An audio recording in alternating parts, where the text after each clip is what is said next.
are going to prepare for our final board examination, and today I came with a few questions which are from the different units, and may this question can come in your board examination. So let's see the question, that is, give IPC name of the following coordination compounds. As I said, we are having 5 sections in our question paper and 33 questions will be there, and no extra question will be provided as a choice, but internal choice means you are provided a choice in question. Either you can do that question, or which is more suitable, or where you are feeling more comfortable. Here you are having a choice. Either you can attempt this, either you can attempt this, but don't attempt this question and this, or either this or that, or any one of from the or the question number one.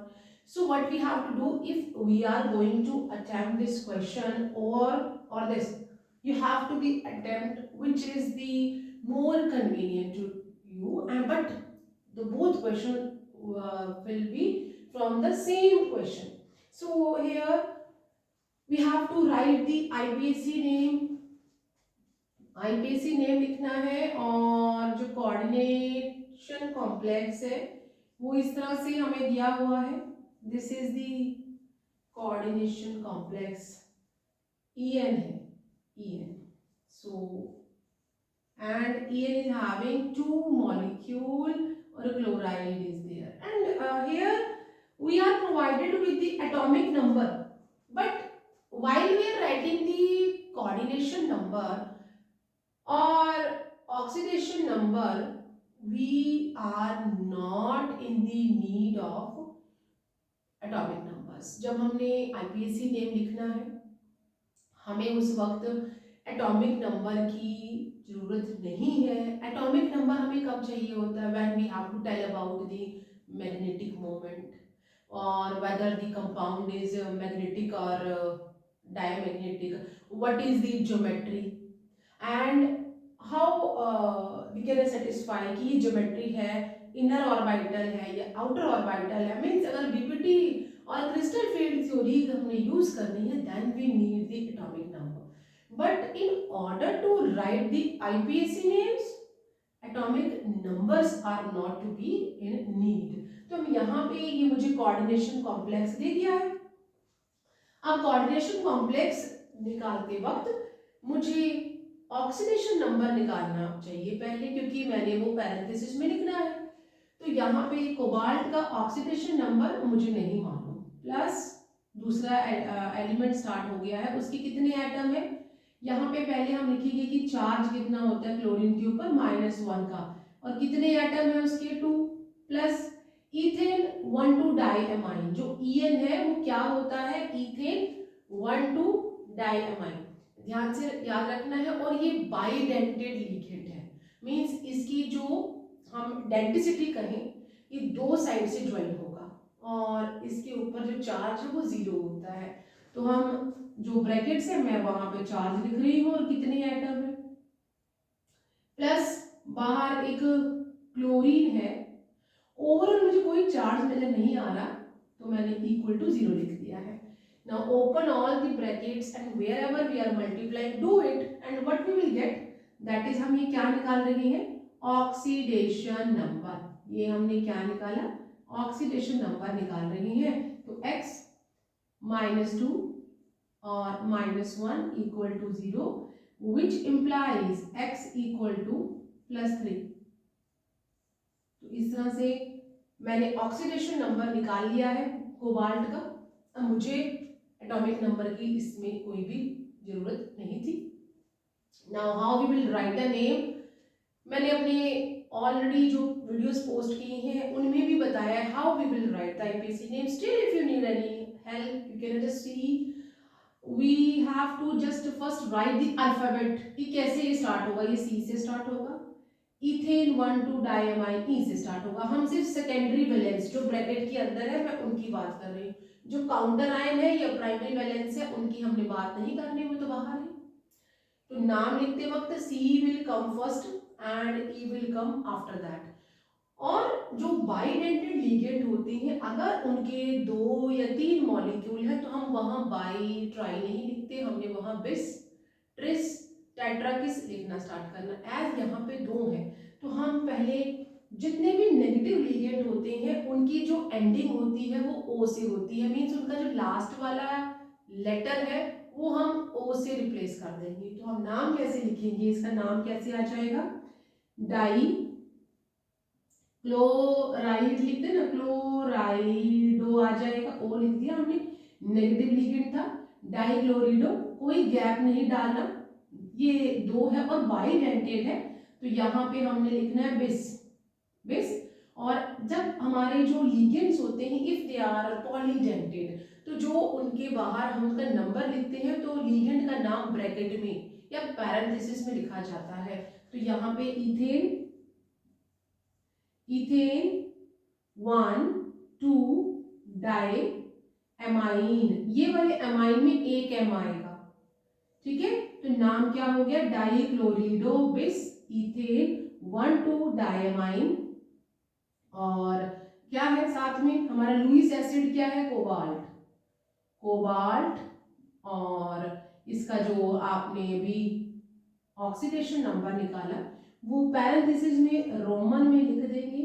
बाहर जो counter ion है वो कुछ भी हो उसका नाम simple लिखा जाता है, उसका कोई नंबर शो नहीं किया जाता, तो क्लोराइड, दैट्स इट। और हमने कभी भी बीच में किसी के लिए भी कोई भी कैपिटल लेटर नहीं लेके आना है, तो सिंपल कोबाल्ट, ठीक है। क्योंकि इसके ऊपर इस कोऑर्डिनेशन कॉम्प्लेक्स के ऊपर कोई भी चार्ज नहीं है तो ये एक हमारा न्यूट्रल न्यू कोऑर्डिनेशन कॉम्प्लेक्स है, तो मैंने इसलिए कोबाल्ट ही रहने दिया है, उसको कोई 8 नहीं लगाया है। कोई ऊपर चार्ज नहीं है तो हमने कुछ अगर पॉजिटिव चार्ज होता तब भी हम नहीं लिखते, अगर नेगेटिव होता तब हम यहाँ पे किसी आयन का नाम जरूर लिखते। ये इसका नाम हो गया। अब हमारे पास दूसरा जो ये फर्स्ट पार्ट है और जो दूसरा इस कैटेगरी में सब पार्ट है, that is we are having a coordination complex of platinum.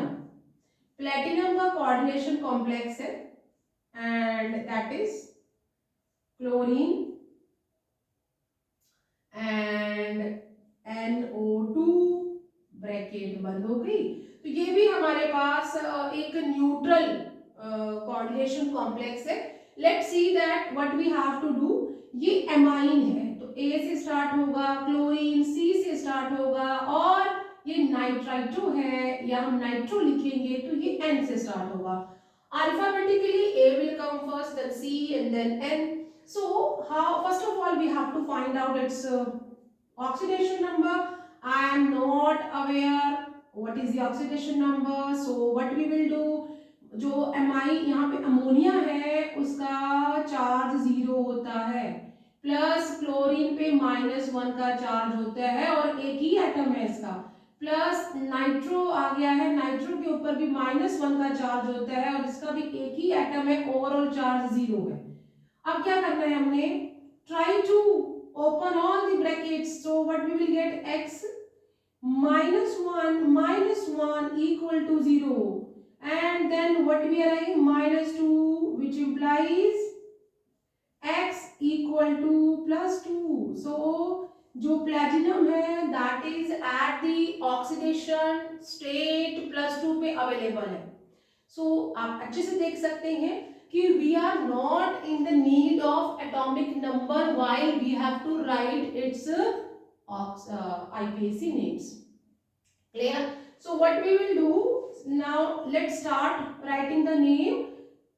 As it is a neutral coordination complex, so platinum के नाम से ही आ जाएगा। How we will write the name? That is diamine. इस वाले एमाइन में डबल M आएगा, यहाँ पे डबल M एमाइन और यहाँ पे सिंगल M, ध्यान रखना है, डाइएमाइन एंड नेगेटिव लिगेंड आ गया दैट इज क्लोराइड, तो क्लोरिडो, और यहाँ पे आप नाइट्रो भी लिख सकते हैं, बट यहाँ पे नाइट्रो अगर N से, नाइट्रो जो है it is a ambidentate ligand, ligand which can either join by any of its atom is known as amphident ligand. ये N से भी ज्वाइन कर सकता है, O से भी कर सकता है. Here यहाँ पे ऐसे स्पेसिफिकली नहीं दिया है और कि O से कर रहा है, N से कर रहा है, तो हम इसको वैसे कैसे लिखेंगे? दैट इज नाइट्रिटो हाइफन लगा के N कि किससे ज्वाइन किया है? उसने N से. और आपका कोऑर्डिनेशन लुईस एसिड कौन है? That is platinum. कितना ऑक्सीडेशन नंबर आपने अभी निकाला, जो कि हम पैरेंथेसिस में रोमन में लिखेंगे. तो नाम क्या हो गया? आपने कोई भी नाम लिखते वक्त गैप नहीं डालना. ये थोड़ा सा जो मैंने यहाँ पे गैप रखा है ताकि आपको सिर्फ दिखाने के लिए, अदरवाइज ये नाम जो है कंटिन्यूस चलता है. डायएमाइन क्लोरिडो नाइट्रिटो N, वो N से ज्वाइन है. एंड प्लैटिनम सेकेंड, जो प्लैटिनम है वो सेकेंड ऑक्सीडेशन स्टेट में अवेलेबल है. So this is the way we can write the IPSC names of this question. हमने ये जो कर लिया है, कहीं पे भी मुझे एटॉमिक नंबर की रिक्वायरमेंट नहीं या इसकी नीड नहीं थी. इस तरह से आप नाम लिखेंगे. एक कुछ कॉन्सेप्ट या कुछ चीजें बात में या दिमाग में रखनी है कि जब आप इथेन 1,2 डाइएमाइन लिखें, उसके बाहर उसके जितने भी मॉलिक्यूल्स हैं, क्योंकि ये बाइडेंटेड लिगेंड है, इसकी डेंसिटी जो है वो 2 है. तो जब भी आप लिखिए ऐसे में आप डाई ट्राई टेट्रा नहीं लिखेंगे. We are writing bis tris and tetra case. And यहाँ पे जो इथेन 1,2 डाइएमाइन है उसमें एक M आता है और अमोनिया में डबल M आता है. जितने भी नेगेटिव लिगेंड है वो O के साथ एंड होते हैं. तो बात ध्यान से रखनी. अगर एम्फीडेंट लिगेंड है और उसकी एटम बता रहे हैं वो किससे ज्वाइन कर रहा है, जैसे हमने यहाँ पे N लिखा है, अगर O स्पेसिफाई किया होता तो हम लिखते नाइट्रिटो O. क्लियर है? So now move to the और, because it's up to you, either you are comfortable with this one or this one. हमने ये वाला भी कर लिया.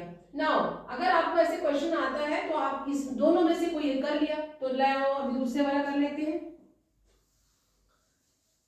Second one is again from the same unit, that is coordination complex. हमारा inorganic का unit है. And let's see, the question is give an example of double salt. Double salt का, while we are preparing a volumetric analysis, we are using the more salt, and the more salt is an example of a double salt. Okay, so यहाँ पे आपने answer जो और part है और that is Mohrs salt. Mohrs salt example है किसका? Double salt का. It is an example of double salt. And double salt और कोऑर्डिनेशन कॉम्प्लेक्स में क्या फर्क होता है? If the question can come like this, what is the difference between double salt and in a coordination complex? Coordination complex में whatever we are having inside the bracket, that will not dissociate into ions in its aqueous solution, but a more salt या double salt are such salt which can dissociate into the ions. ये difference होता है. जबकि double salt में coordination complex में ions bracket के अंदर वाले या मीन सेकेंडरी वैलेंस से डिसोशिएट नहीं होगा. So what is the density? Oxalate ion. Oxalate ion इस तरह से लिखा जाता है. कितना चार्ज लग रहा है ऊपर? -2. तो we are now telling about the sign. Density पूछी है, means it is having a 2. तो यहाँ पे इसकी जो डेंसिटी कितनों एक के साथ कितने एटम से ज्वाइन करेगा? 2 के साथ. तो इसकी 2 क्या है? That is the density. So ये चॉइस थी आपके पास और आपको जो अच्छा लगे, ये वाला या जो भी अच्छा लग रहा था, तो उनमें से अटेम्प्ट कर सकते हैं. Now the next question is from the unit chemical kinetics. Chemical kinetics से है define half life of a reaction. A half life of a reaction is a time where the concentration of the reactant reached half of the initial concentration. So we can define this one like that. Define half life of a reaction. Half life क्या है? Half life of a reaction, the time taken by the reaction where the concentration reached half of the initial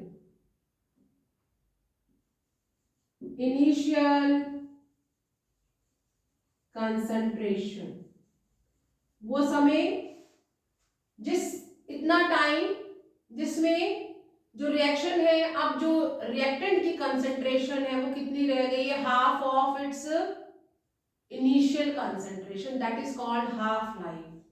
यहाँ पे लिख दिया the time taken by the reaction where the concentration reached half of the initial concentration. किसकी? Of the reactant. Of the reactant और reactants. अगर एक है तो हम रिएक्टेंट लिखेंगे, ज्यादा है तो रिएक्टेंट्स कर लेंगे. Now it says define write the expression of half life for zero order and first order reaction. तो जीरो ऑर्डर की हाफ लाइफ कैसे लिखी जाती है और फर्स्ट ऑर्डर की? In the unit we are reading about zero order, first order, second order. So यहाँ पे जीरो ऑर्डर की तो half life T by half लिखा जाता है.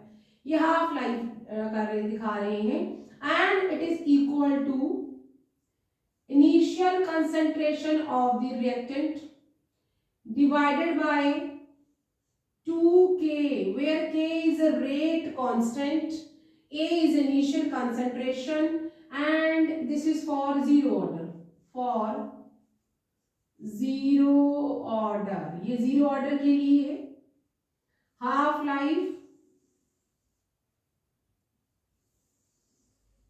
आप यहाँ पे लिख सकते हैं और it's up to you. You can even A को आप आर बी मींस आर भी लिख सकते हैं, that is initial concentration of the reactant. आप आइदर ए या आर जो भी आप अल्फाबेट उसे मेंशन कीजिए, स्पेसिफाई कीजिए कि आपने क्या यूज किया है. आप लिख सकते हैं hair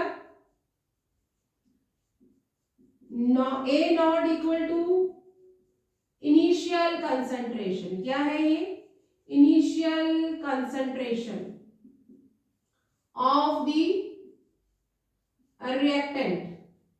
And what is K? A rate constant.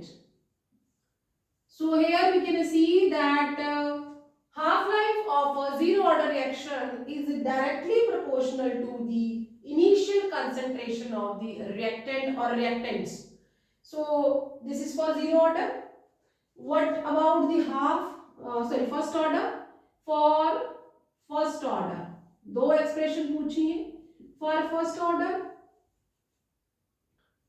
Half life तो ऐसे लिखी जाएगी t half equal to 0.693 by K. This is for first order. So I just mention कि K क्या है? That is the rate constant and आप यहाँ पे चाहे आगे जीरो लिख लें, 0.693. We can see the half-life of first order reaction is independent of the initial concentration of the reactant. If this type of question come in an MCQ, then out of which either zero order or first order depend upon the initial concentration of the reactant, that is zero order. And for first order the half life is independent of the initial concentration of the reactant. So here we done with these questions also. So let's move to the last question of today's lecture, that is from the unit biomolecule. Biomolecule unit से question है. Answer the following. Which linkage holds monomer in DNA. DNA और RNA two nucleic acids है. DNA में which bond is there which is responsible for holding the monomers of a DNA. तो कौन सा monomer है? That is, if you are saying phosphodiester, then you are absolutely right. Phosphodiester linkage. And the second part is, what are nucleotides? Nucleotides क्या है? These are the monomers of the nucleic acids. But nucleotide किससे बना है? तो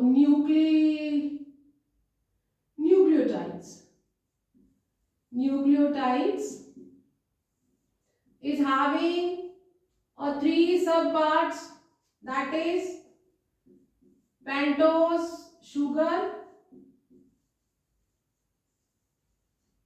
and then nitrogenous base,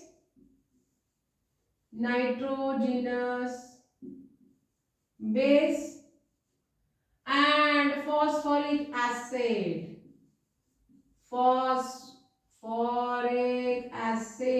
or you can write